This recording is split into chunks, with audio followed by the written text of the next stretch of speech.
also played baseball.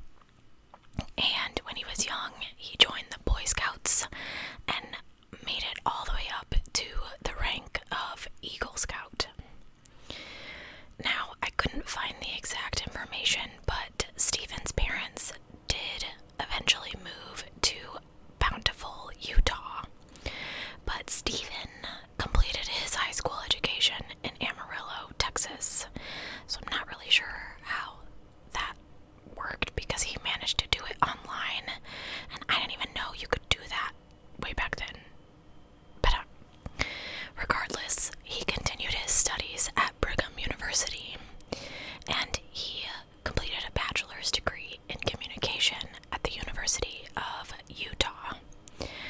Stephen also had a 9-month internship at the governor of Utah's office, assisting the press secretary with daily tasks.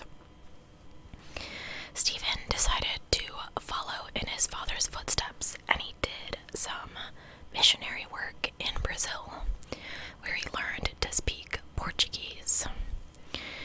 His family and friends considered this sandy-haired, blue-eyed young man quiet but adventurous, with a really close bond to his family and community. Someone who had a deep devotion to his faith as a Mormon. After he returned from Brazil in 2007, Stephen got a job with his father, who was the editor of the Salt Lake Tribune at the time of this case. He was part of the digital advertising team, and he wrote freelance articles for the paper as well. In fact, some of his work even won the Utah Press Association Awards. But Stephen felt restless in this life, and he felt like working the night shift in Utah in the winter was absolutely unbearable. And he decided he didn't want to do it anymore. So he applies for a digital marketer position at Matchman.com, and he got hired. So in March of 2009, armed with big career aspirations and a desire to marry and settle down and start his family, Stephen moved to St. George. Now, unfortunately, within a month, Stephen fell on some hard times. He lost his job, but the then 30-year-old did not give up, even though this wonderful country that we live in was in the throes of a terrible recession. He took any job he could find. He even handed out flyers for a company called Travis's Window and Blind Cleaning, and he decorated houses for the upcoming holiday season. But by December of 2009, things were starting to unravel for Stephen. Well, at least financially. To save money, Stephen was renting this really modest room from a man called Brett Bishop. Now, Brett and his wife were getting pretty frustrated, though, with Stephen because he was at least 3 months behind on the rent. Nevertheless, they understood, and they were trying to work with him to come up with some kind of reasonable payment plan. Stephen really did his best to hide his growing money hardships from the people close to him. He really wanted to stand on his own 2 feet. On Monday, December 7th, Stephen, who was a ward counselor with his church, attended Christmas dinner with his fellow church members. He was in great spirits and in fact even arranged to start homeschooling a friend from church in around a week. The next day, Stephen stopped in to see his employer at the window washing business to pick up $100 was owed. A few days later, Stephen chatted on the phone with his sister and that same evening attended church service. His father also talked to Stephen that day on the phone. It turned out that Stephen's landlord had called him since he was a reference on the rental agreement.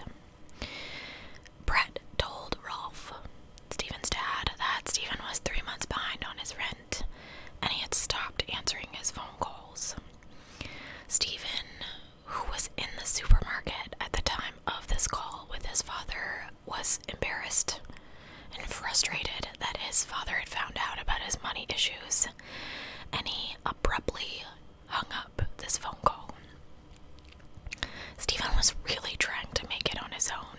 He even refused to cash a check that his grandmother had previously sent. He did, however, text his dad the next day and apologize and say he didn't need any help. He had everything under control. Later that evening, or early the next morning, we're not really sure, Stephen got into his car and started driving.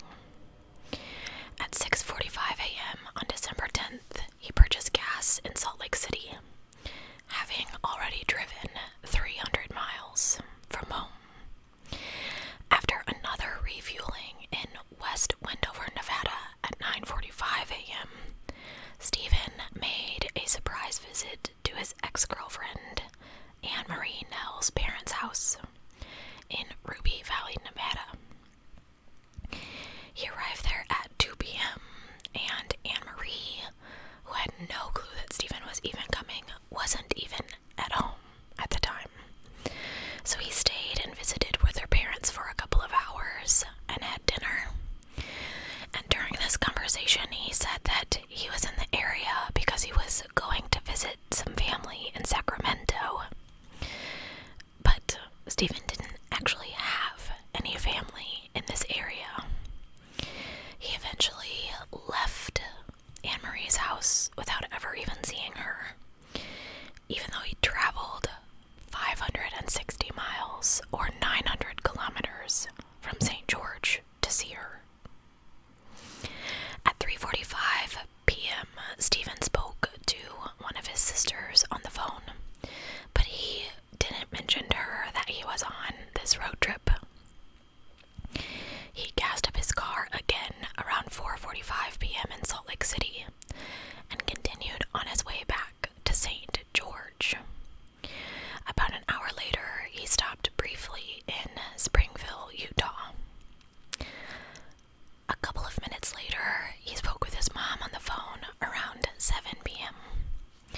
During this phone call, they talked about his financial issues, and she told him that she had transferred money into his bank account to help him out. Overall, it was a pretty good conversation, and it ended on happy terms. But once again, Stephen kept this spontaneous road trip to himself. Stephen arrived back home to St. George shortly after 11 p.m. on Thursday, December 10th. He had driven over 1,100 miles, or 1,770 kilometers, and even though he'd spoken to several of his family members, he did not tell any of them about this trip. The next day, Stephen was back at work handing out flyers for the window cleaning company. But on Saturday, December 12th, at 9:19 a.m., Stephen's cell phone pinged near Overton, Nevada, which is about an hour and a half away from St. George where he lived. He was off on another mysterious road trip. Shortly after 5 p.m., he stopped in Mesquite, Nevada, and purchased snacks and gas. By 8 p.m., Stephen was back in St. George, and he stopped at the local Kmart, where he purchased Christmas gifts for his niece and nephew, which I thought was strange, but we'll talk about it in a minute. Several of his neighbors saw Stephen return home between 10 and 10:30 p.m., but he didn't stay home very long. He left quite shortly after he arrived. Now, where Stephen spent the 2.5 hours between Kmart at 8 o'clock and his house for that brief stop at 10:30 has never been determined. He wasn't spotted on any CCTV footage, and he did not use his bank account at this time. On Sunday, December 13th, a man named Greg Webb called Stephen at 8 a.m. and asked him if he could do him a favor and stand in for him at their 11 a.m. church service. But Stephen told him, "I'm so sorry, I can't. I'm in Las Vegas. But if you really need me, I can travel back to St. George." Greg declined this offer because he was also in Las Vegas and he could just as easily make this trip back home himself. Stephen got another call at 10:54 a.m. from a different church member asking him to announce the start of the church ward's baseball team. Stephen explained to this caller that he wouldn't be officiating the 1 p.m. church service that he was scheduled for, and he could not make the announcement. At 11:15 a.m., Stephen got yet another call asking him to stand in for Greg, and once again, he explained he was in Las Vegas. This is the last confirmed conversation that anyone had with Stephen. At 11:54 a.m., a home security camera captured a man believed to be Stephen pulling his white 2003 Chevy Cavalier into a cul-de-sac located at the 2600 block of Savannah Springs. This area is described as an upmarket suburb housing containing mostly retirees, and it is situated just outside of Las Vegas in Henderson. Stephen is seen exiting his vehicle at exactly noon, and he's holding something that looks like a file or a folder of some sort. The camera records Stephen walking purposefully in the opposite direction of his car. A second camera trained on the driveway of a home on Evening Lights Street also documented Stephen walking north and crossing the street. After that, Stephen disappeared, but the fact that he vanished actually went unnoticed for several days. Finally, some diligent members of the Homeowners Association in the area where Stephen had parked his car made note of this abandoned vehicle on December 17th, and they peeked in the windows of the car and contacted the number on the flyers that were visible through his car window. When Stephen's boss received the news, he contacted Stephen's family and explained that their son's car had been found abandoned. The car was in working order. It had plenty of fuel. It contained food, toiletries, bedding, these flyers, job applications, and the Christmas gifts he had purchased at Kmart the night before. Stephen's family, absolutely consumed with worry, report his disappearance to the police. They go to this area where he was last seen and start their own search. I'm going to move you a little. I feel like you're very close to my laptop and it sounds like it's taken off. They printed flyers and distributed them around the neighborhood. They also went to morgues, hospitals, jails, but Stephen himself was nowhere to be found. There was some electronic evidence reported that could have helped locate him, but it really never amounted to anything viable, and I couldn't get that exact information to give you. Almost 5 hours after he left his vehicle, Stephen's cell phone pinged on a tower near Arroyo Grande Boulevard and American Pacific Drive. Now, this is an area that's known to have quite a rough reputation. 2 hours later, his subdivision near Sunset Drive and Stephanie Street. Shortly after 7 a.m. the next morning, Stephen's voicemail was checked somewhere in the vicinity of US 95 and Russell Road. The cell phone stayed at that location for 2 days before the battery died and the signal was lost. Evidence of Stephen was never found at any of these locations, and he may well have not been the person in possession of the cell phone during these times. The fact that there was no crime scene in this case also complicated this investigation, but authorities did not give up. The Las Vegas Metropolitan Police canvassed the neighborhood, but they found nothing. By Christmas, local news outlets in Salt Lake City and Las Vegas broadcast stories about Stephen's disappearance. And as a result of this, the search intensified. Volunteers came out, all-terrain vehicles, helicopters, and sniffer dogs were fully utilized. Now remember, it's been a couple weeks now, so... But as months and then years passed, several searches were launched, social media platforms were leveraged, and Stephen's missing person information was even printed on the milk cartons to try and elicit leads.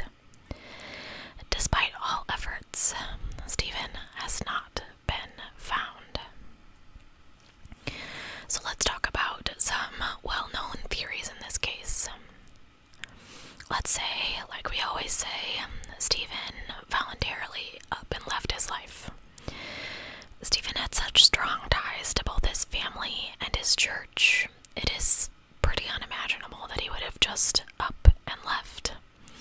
Although things were difficult for him financially, the bishop of his church had lined up a job for him, and it was set to start in January, so it doesn't make sense that he would just leave this area when he's got the promise of this new job. Stephen also left his passport, laptop, and cell phone charger at home, as well as perishables in his fridge and clothing in his closet. This all suggests that he was not planning on leaving permanently. Although there was bedding and toiletry found in his vehicle, it appears like he made no other preparations for an indefinite trip. Perhaps he was staying in his car to hide out from his landlord because of the overdue rent. One pretty far-fetched theory about Stephen's disappearance involves another missing person, a case that I have really considered covering on my channel, so let me know if you'd like to see it. Susan Powell. Susan was also a member of the Mormon Church who happened to live in the same area, and she went missing 1 week before Stephen disappeared. Her husband, Josh Powell, and his father publicly claimed that Stephen and Susan could have run off together. Now, this theory was debunked, of course, when investigators found no evidence that these two knew each other, and their last known locations were pinpointed to be about 400 miles apart. Josh, Susan's husband, later killed himself and their 2 children during a scheduled family visit, strengthening the theory that he murdered Susan himself and disposed of her body. The next theory is suicide, but it's far from the strongest theory. Stephen was struggling with depression due to his financial hardship. He couldn't seem to get his life on track, but according to those people closest to him, this would not have caused him to take his own life. With the support he had available from his family and church community, he most likely would have reached out to someone for help before taking his own life. The police also combed through journal entries that Stephen wrote shortly before he went missing, and they found no evidence of suicidal thoughts. In fact, the opposite was true. Stephen displayed a positive attitude, and he was focused on the future. He was homeschooling the friend from church in the coming weeks and visiting his family in Bountiful for the coming Christmas holidays. There was also this job that his bishop had found for him that was starting in January. So, at least on the surface,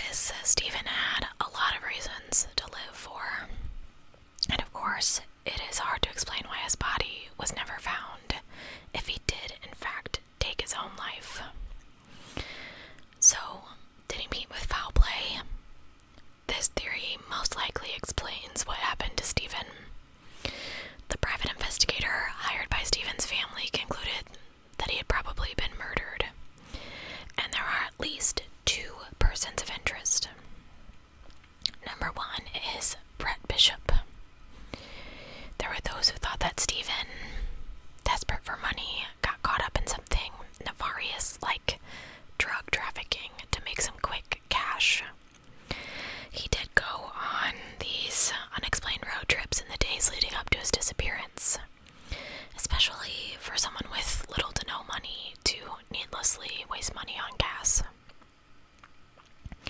His landlord, Brett Bishop, was involved with some pretty notorious people. He had numerous run-ins with the law, including drug possession, illegal firearm possession, fraud, and grand theft auto. So perhaps Brett offered Steven some illegal work, like running drugs, to pay off his overdue rent. Brett did make 13 calls to Steven's cell phone between December 13th and 16th. Was he looking for his rent money? Or was he worried about Steven when he failed to return from his courier job? Could it be as simple as Brett killed Steven during an altercation over unpaid rent? We just don't know. The authorities never formally announced that Brett was a person of interest in Steven's disappearance, but there was enough evidence for his father to seriously consider the possibility. Rolf had 2 different narcotics dogs go over Steven's car, but they did not alert. As a result, their handlers concluded the car had never been used to transport drugs.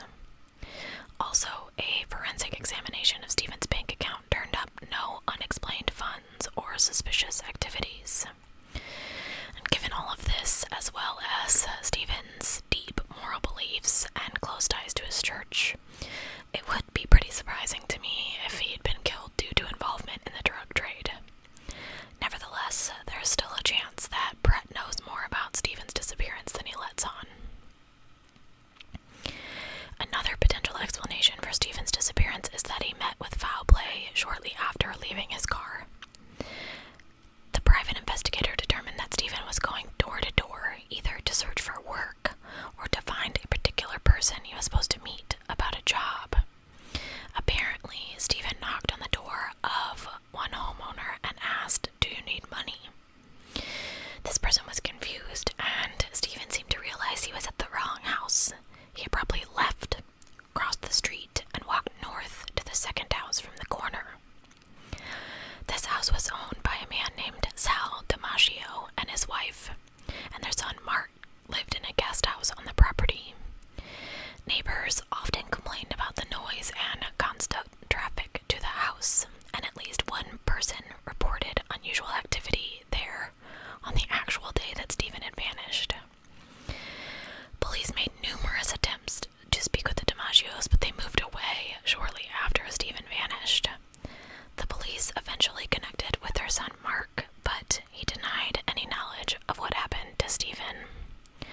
Is it possible this family had a hand in Steven's disappearance? Documents showed they were the focus of investigation. However, just like Brett Bishop, the police never officially named them as people of interest. So, for more than a decade, Steven's family and friends have diligently searched for him. Every lead has been followed up on, but no resolution has ever been found. The hopes of Steven's loved one are continuously raised, just to be repeatedly shattered. If you have any information about Steven's disappearance or whereabouts, please contact the St. George Police Department, or the Las Vegas Metropolitan Police Department, or the Henderson Police Department. All of their numbers will be located in the description box below this video. All you have to do is click the little arrow. So I want to thank you guys so much for being here for this video. Let's talk about my theories.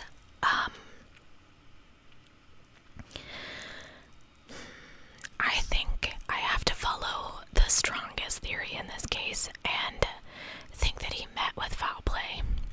I don't think he committed suicide for all the reasons I just explained. He had so many reasons to live for. His family would have helped him, loaned him money. He had this job coming up. He was a bright, positive, happy guy. So I just don't see that happening. Now, we all know that people tend to hide their issues sometimes. But they read his journal entries that he thought no one would ever read. So I really have to say that I can't go with that theory. I don't know why he was in this particular area, why he'd park